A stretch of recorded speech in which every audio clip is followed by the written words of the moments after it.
As I have said during the last press briefing, that the Vice President should have at least leveled up in her discussions, in her responses in certain issues. But it seems that she never heard anything in regard to that. Or she just refuses to listen. Hindi siya nag-level up. Mas parang bumaba pa.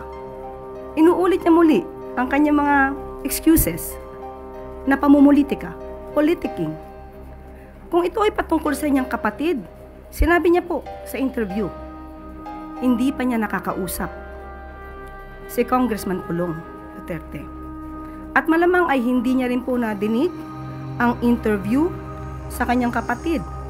At ito po ay nasama na po sa news.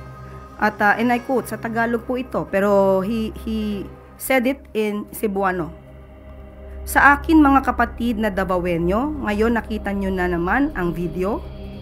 Matagal-tagal na yon nangyari.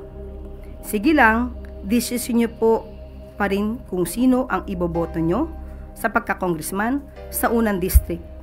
Di ako makikialam sa Adi Duterte sa wikang Cebuano.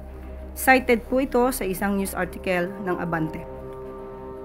Now, kung inamin naman po ni Congressman Pulong Duterte, ayon sa kanyang pag-interview, hindi niya tinanggi ang video. Papaano ipapahid ng Vice Presidente ang ginawang ito ng kanyang kapatid sa Pangulo at sa administrasyon?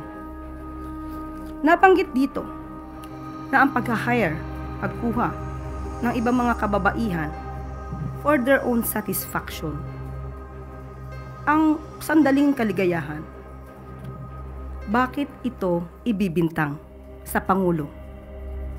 Hindi ba dapat sagutin naman na lamang nila kung ano ang complaint? Definitely, Congressman Pulong Duterte is a public servant.